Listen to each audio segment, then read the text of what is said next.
What is up, guys? It is another edition of the UGAly podcast. Matt DeBary, Dylan Webber. Matt, what is up? What's going on, man? Good to be back. We had a little off week last week. Back in business now. I'm excited for some ugly dog post podcast here. Yeah, man. Bye week was just awesome.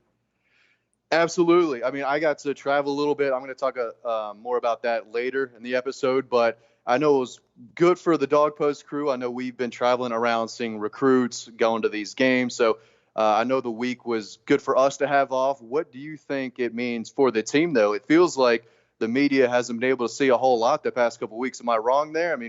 How do you think the team has done so far with this off week? Well, it was exactly what it was for us, man. It was just a second to sit back and breathe.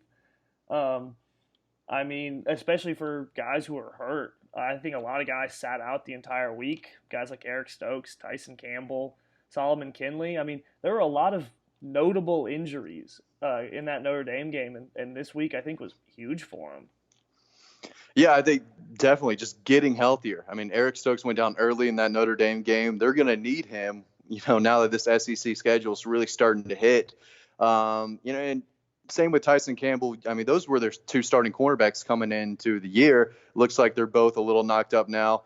Along with Solomon Kinley, who was the starting left guard. Are all three of those guys good to go for Tennessee? Has Kirby talked about that? Or, what's the latest with those guys? Are they playing? Eric Stokes, it seems, is going to play. That is what it looks like right now. I would be surprised if he didn't. Solomon Kinley, it looks like can play, is capable of it, but Justin Schaefer was still rolling with the first team on the last practice we got to see. Tyson, I think, is probably the iffiest of them all right now. He was out there and dressed out, but Kirby said he did not practice, was just running on the sideline. So, that was on Tuesday. So, if I had to take a guess right now, I would say he'll dress out and travel, but won't play. Gotcha. Now, another guy that we always talk about when we talk injuries and if he's healthy, is he not, is David Marshall. What's the latest with him? He did play in the Notre Dame game, but he didn't play in that second half, it looked like. I might have that wrong, but yeah, is he banged up as well? What's the latest with David Marshall? There's always something with him, it seems like. It's always that foot with him, the Liz Frank injury. Those linger for a long time. And I think they're just trying to play it as safe as possible because David Marshall is good. They need him for later games on that defensive line, and so I don't know if it's really straight up keeping him out of games as much as they're just trying to keep him completely healthy and safe with it and trying to limit his workload on it. Right. Well, fortunately, they're not gonna be going up against Alabama or Clemson this weekend. It is poor Tennessee. 2 years ago when we covered the game in Neyland Stadium, whatever it's called, Neyland, I'm not even sure. But Georgia whooped their ass, 41-0, 42-0. I thought that might be the lowest point in Tennessee football that I had seen. I was wrong, and it is this year. It is now, and I think it's going to be another bloodbath. I never thought Tennessee football would be this bad. Well, I really didn't. Okay, so the Georgia State loss is worse, right? The Georgia State loss at home is worse than the 41-point blowout, right? Oh, yeah. Yeah. Okay. The BYU loss is really bad, too. Tennessee should never lose to BYU, but that home ass kicking they got from Georgia State, they didn't barely lose that game. Yeah. They got punched in the face over and over, and Georgia State just knocked them out in that fourth quarter. It was, TKO. That's bad. At home, that cannot happen. But the quarterback play, Dylan, is so bad. It is so bad. The defense is terrible. They can't cover. They can't tackle. I'm trying to find ways. If Georgia State can beat Tennessee, Tennessee could beat Georgia, right? That's college football. But I don't think there's any way Tennessee keeps this one close. Am I wrong? I don't think so. I think I said yesterday on the podcast with Dean, I said 6% chance. And he almost kind of scoffed at it. He was just like, really? He was like, I would call it lower than that. And I was like, okay, I thought 6% was pretty damn low. Yeah. But, the big talk this week with Kirby and the players has been like, well, how do you prepare for two quarterbacks? And it's like, well, how much do you have to prepare when, I'm sorry, but both are just not good. Right. I've got a really good friend who's a big Tennessee guy, and he's been joking with me the past couple weeks. The Tennessee's got zero chance. I mean, they're expecting a blowout. Football is football any given Saturday. I get all that. But when you can't throw the ball, they're certainly not going to run it on Georgia. Georgia doesn't, No. They're not running on Georgia. They're not throwing it on Georgia with that quarterback. And defensively, they're bad. They're not in the right positions. When they are, they're not finishing tacklers. I mean, the ball carrier, excuse me. Guys are wide open in the middle of the field, against the pass. So it's just a bad team. And it's too bad because Tennessee used to destroy Georgia. Well, not destroy, but beat them consistently in the 90s.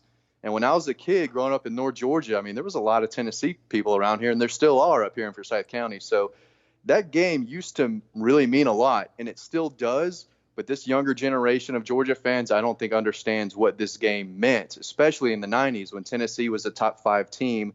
When they played Georgia and would usually come out on top. I think they had won like 9 out of 10 in the 90s. But once Mark Richt got here and really changed things up, that rivalry did a 180. And I just think people forget what it used to be and what this game should mean, I guess. When college football is better when Tennessee is good. The SEC is better when Tennessee is good. I think it's just good for college football when the Vols are relevant. Right now, they're not. And it's too bad that we have, this is a few days before Georgia-Tennessee, what used to be a meaningful game, and we're talking about Georgia winning by 40 points. I mean, I feel bad because, I try to find the good in teams and not to shit on teams so hard. But, I mean, this week, just through our recordings, it has just been a nonstop festival of shitting on Tennessee. But, I mean, it's warranted, right? I'm not Absolutely. I'm not being a jerk here, but I just you can't lose to Georgia State and not have the entire college football world just laugh at you for a little bit. And I put this in Final Feelings that'll be on Dog Post tomorrow. I mean, boy, Georgia Tech and Tennessee, I think, are the laughing stock of college football right now. And I think I would laugh my ass off if Tennessee had to play Georgia Tech this year. I mean, that would just be the worst football you could imagine. But there's no reason Tennessee should be this bad. They're not. I mean, when they hired Jeremy Pruitt, I thought it was a really good hire, especially considering what they could have had. He knows the SEC. He's a good recruiter, and he's a decent X's and O's coach. It really is. So I thought it was the right hire, but boy, it is not clicking up there.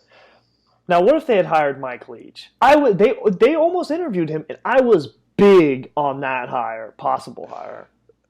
At some point, you got to run the football in the SEC and play defense. But, yeah, they throw it all over the place. They put up some points. And I think they still would be in a better position than they are today. I think Tennessee would not have lost to Georgia State and BYU if maybe Mike Leach was there. But you never know. But, I mean, they got talent. It's young talent, but they brought in a few 5-stars in this class. And they, I guess, can still say, hey, we still suck.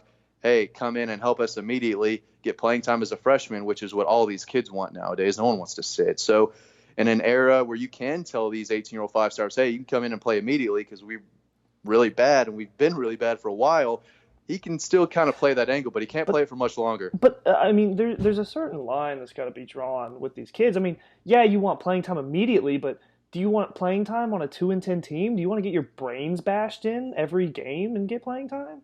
Yeah. I mean, some of them do. Some of it's all about 3 and out. I want to start for 3 years. I don't really care if we lose that much. I just want to play and get some film out because I'm only going to be there 3 years anyway. I'm not worried about the academics. But you also have kids who are there strictly for academics. And, they might be 4 or 5-star guys, but they come from a family where academics comes first. So do people go to Tennessee for academics? Not Tennessee, no. Okay, but yeah, I was going to say. When a kid picks Stanford or Michigan or those type of schools over Georgia, and you can kind of connect the dots there. But every kid's different, and I guess Jeremy Pruitt can still kind of play that angle. We probably talk too much about Tennessee and where they're at, but when they're this bad, I mean, we have to recognize a little bit. But I think Georgia covers in this game. What do you think? I would say they cover too. I don't. It definitely won't be as bad as last time. I mean, that was an all-time just historic. It was so bad. I don't even. I don't think Georgia is as good as they were in 2017, but I think Tennessee might be worse. So it wouldn't surprise me if they lost again 41-0, but I'm not expecting that either. I do think Tennessee will manage to put up some type of points. Not a lot, but I do think Georgia should go into the 40s, and there's no reason why they shouldn't. Do you think Tennessee will score a touchdown? This has been my question of the week. I think they get a couple field goals. That's what I was thinking, yeah. Yeah. I don't think Georgia's going to let them in the end zone unless it's the fourth quarter. They've got a whole bunch of freshmen in and whatnot. But I don't see Tennessee scoring a touchdown on this starting defensive unit unless it's some type of big trick play or, a bomb down the field, one-on-one coverage. Yeah. Jennings comes up with it, maybe takes it to the house, That's something true. like that. I mean, Jawan Jennings is maybe the lone bright spot of that team. He is actually very good. Well, Ty Chandler's pretty good, the running back. They just don't give him the ball enough, I think. But I think he's a solid back. But no, I do think it's going to be a bloodbath. But especially when you talk about, Georgia getting 2 weeks off. I mean, they beat Notre Dame. That was a big win. 2 weeks off to get healthy and prepare. I think that says bad news for Tennessee this Saturday night. Yeah, bad news is maybe a little bit of an understatement, but we'll see. But, I mean, recruiting-wise for them, how far can this actually go with them? I mean, they recruited well last year. Yeah, they did recruit well last year, and they'll get some guys that Georgia doesn't want or Florida doesn't want, Alabama, Clemson. I mean, they'll get those type of guys that aren't being pushed by these high-level SEC schools, and they'll be fine there, but I don't see them beating Georgia anytime soon. And they'll get an occasional five-star. They got a few last year, and those guys are playing a lot for them this year. So I do think Tennessee will get better next year and keep improving slightly because they do have some young talent. But, yeah, it's going to be tough for them to recruit even on the level they are now if they keep getting their ass beat and embarrassed. And I think Georgia is going to try to embarrass them. The Notre Dame win wasn't exactly, pretty. They didn't cover. People thought they might have won by a lot more. They need to come and make a statement against Tennessee and really whip their ass again because we know they can. So recruiting-wise, I mean, yeah, Georgia did not destroy Notre Dame as, Vegas predicted and a lot of other people predicted. But, I mean, just the environment and how many kids were there and what they saw, how much did that mean for Georgia recruiting? Yeah, I mean, I thought Georgia led for five-star tight end Darnell Washington before that game, but I think Georgia has a very comfortable lead with him. Just seeing them on the sidelines pregame, you were down there. Carson Beck was walking down, Theo Johnson and Darnell Washington. We saw Noah Sewell there with his big family. He brought a lot of guys. They stayed multiple days. They didn't go back to Utah until Monday evening, I'm told. Kendall Milton there with his dad. I mean, there were a lot of guys. I mean, half the commitments couldn't be there just because a lot of them are out of state. A lot of them do play games on Saturdays and either couldn't make the flight. So it's not like every single commitment was there, but they still had a good amount. And you throw in almost all of their 2020 targets were there. Keely Ringo was not. I don't think Jordan Birch made it, and Eric Gilbert was not there. But overall, lots of top targets, a lot of official visitors, and some of the best in 2020 in-state and nationally were there to see him. So those are the guys that might go under the radar, but there were a ton of 2021 and even some early 2022s that I'm trying to write about and get their names out there so everyone knows. But lots of really, really young talent in town as well as the five-star official visitors. So it was a big deal. I mean, a few guys told me it was a party and a football game broke out. I mean, I heard the word party mentioned by a bunch of recruits. So you put the atmosphere, the game, the lights. I mean, it was a really, really big deal, and it made a big impact on all these recruits. I mean, did anyone mention the light show, the blinding red light show at the fourth quarter? Almost all of them. Yeah. I mean, what I do, I try to get their favorite part, this and that, how much time they spent with the staff, who did they sit with, how many parents came. I try to give all those questions when I go around asking for these updates afterwards. And, I mean, I'm telling you, all of them said that light show was phenomenal. Something I've never seen before. It was crazy. Mix that in with the crowd, how loud they were. It was hard not to have a good time, especially if you're there on a free visit and sitting in the stands for that. It was a big deal, and that was definitely something that a lot of recruits told me was one of their favorite parts of the game. And I'll say downtown after was probably another highlight. That downtown Athens that weekend was the most insane thing I've ever seen. Yeah, I mean, it was one of the biggest games of the year, and obviously Athens is either the first or second best college town in the country, depending on who you ask. It's either Madison, Wisconsin, or Athens, Georgia. So, hey, whoa. Well, you're forgetting Austin's up there, I guess. I guess you could put them in the top five. Top three, man. Top three. I understand. I hear great things about Madison, Wisconsin. Athens is phenomenal, but Austin, Texas is as well. Come on. But it's more of a city, though, instead of It like a is. small college town, I guess. Well, I guess Madison's the same way, though, but maybe on a smaller scale. But, yeah, anyway, yeah, you were down there in downtown Athens. You live over there, cover the team. So if you said it was nuts, I mean, 100% believe you there. And I'm sure it was. So, yeah, big deal all around for recruiting for sure. Let's move off of football. I've had enough of it this week. The Braves are finally in the playoffs, Matt. Please give us your spiel on how this will actually go. Oh, I'm scared to death, man. I've already had a couple beers. I'm nervous drinking. We're recording this on Thursday. It's 4:20 right now. I'm not even making that up. But the game is at 5. So the Braves are about to play here less than an hour. Game 1 against the Cardinals. They're better, Dylan. They're better than the Cardinals. They should win this series. But are they But, going man, to? I don't know, man. My heart's racing. I'm nervous. I really am. They should, and that's the worst part. They should beat this team, but it would be classic Braves to lose game 1 at home, find a way to lose this series. But, I mean, the way they were playing for a third of the year at least, they were playing like the best team in baseball, at least top 3. But they didn't finish strong because they had wrapped up the division so early. I just hope they come out. They can still hit the ball. They're warm. They're fresh.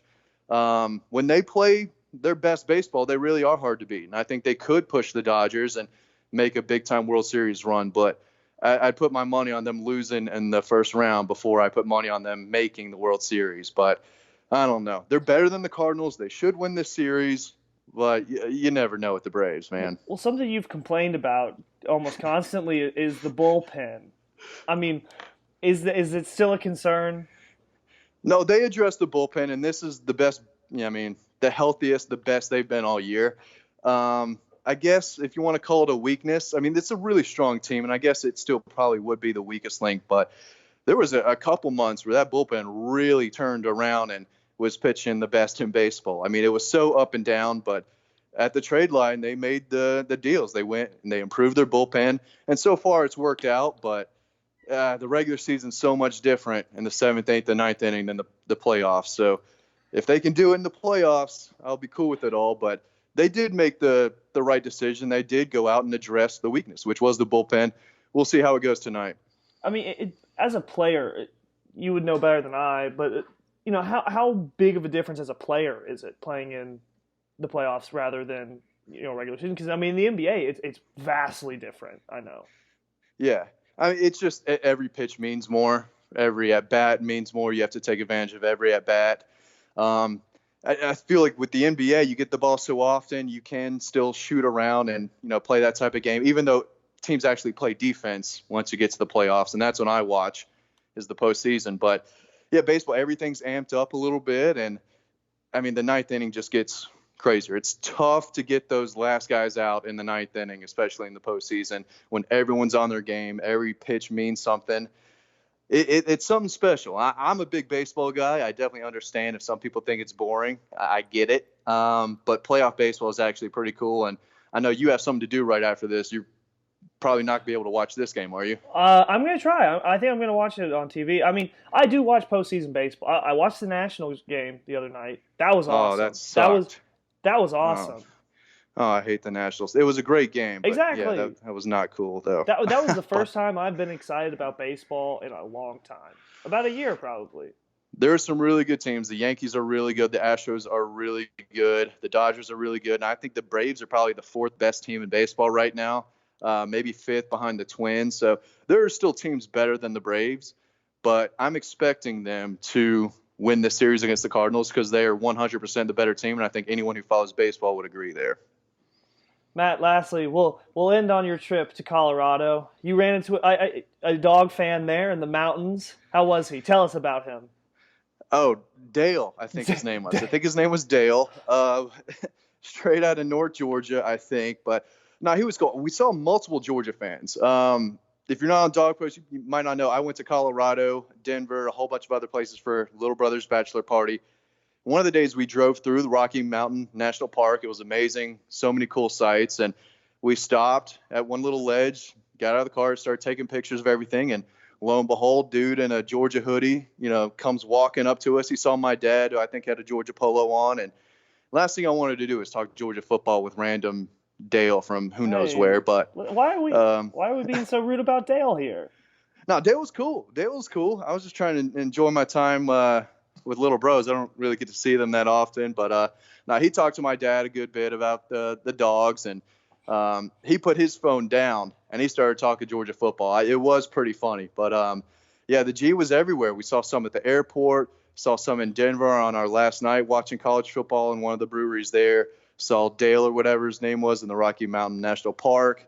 The G's everywhere. It was actually pretty funny how many we saw. It is interesting. I feel like Georgia fans wear more Georgia gear than other schools do, respectively. Like I don't see many people wearing Longhorn stuff around the country. I do occasionally, but I mean, I see a lot more Georgia stuff just around the country.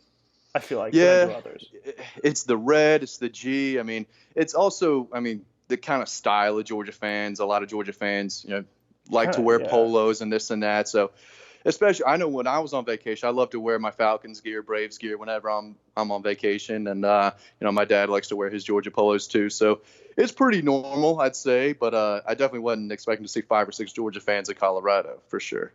I'll end on this note, and this is kind of random. It's just about wearing Falcons gear or being a Falcons fan elsewhere. I don't know if you saw this news, but Derek Favors, Derek Favors, basketball player, played Georgia Tech. Georgia Tech. Well, he plays for the Pelicans now in New Orleans, and he was in an Uber, and he was talking to the Uber driver, and he's like, well, I'm actually a Falcons fan. And the Uber driver pulled over and made him get out of the car. Oh, what a jerk. What a jerk. You would, Saints guy, right? You would do that to a Saints fan, though. Don't tell me you wouldn't, because that's a lie. If you say you would not do that to a Saints fan, you are lying. I would want to, but if I was on the job, I'm probably kissing the dude's ass for a 5-star review. It's all about the money. I don't believe you. We took an Uber in New Orleans, and you constantly talk shit to the Uber driver because she was a Saints fan, and she talked shit back. She was having none of it. I almost thought it was a flirtatious kind of thing. It was definitely not. It was absolutely not. She was aggressive. Well, I like aggressive, but anyway, I thought it was a little flirty, just having fun with her. But the more I think about it, the more I do think I kind of pissed her off there. But it is what it is. I hate the Saints. They're actually really good, though. But we don't have to talk about the Falcons. That'll just give me more upset. That's bad. And I don't think anyone else, at least when we talk about the Braves, people who listen are kind of excited because they're like, yeah, Braves are good. But, if you bring up the Falcons, everyone's just kind of like, oh. And they kind of get mopey and so bad. But, yeah, the Colorado trip was great. It was 5 days. Then I went to Asheville with the girlfriend Tuesday and Wednesday. Asheville is too weird. It's too weird for me. I'm too normal to go to Asheville again. Yeah, you don't have enough tattoos of meaningful symbols on you, or a fancy mustache or glasses. I don't have black skinny jeans. No, we stuck out like a sore thumb. Two people wearing semi decent clothes straight out of Forsyth County going up to Asheville. We definitely stuck out, but the beer was cool. So it was 2 days in Asheville, North Carolina was definitely enough though. It's very hipster. I cannot picture you there. Like you said, black skinny jeans, tight V-neck. That's how you fit in that crowd. So many Marilyn Manson types up there. Severus Snape. I mean, everyone looks just like those guys. No one's seen the sun. They got the black skinny jeans, black lipstick. It was weird. I'm sorry for any of those who are from Asheville. We don't. Asheville. Yeah. Nashville is no, cool. Nashville's all right. No. I meant sorry, Nashville. Yeah. Well, cool, man. We can wrap this up before I say anything more offensive. Yeah. Thank you all for listening. Check out dogpost.com for some great coverage of a great game this weekend. We'll see y'all. See ya.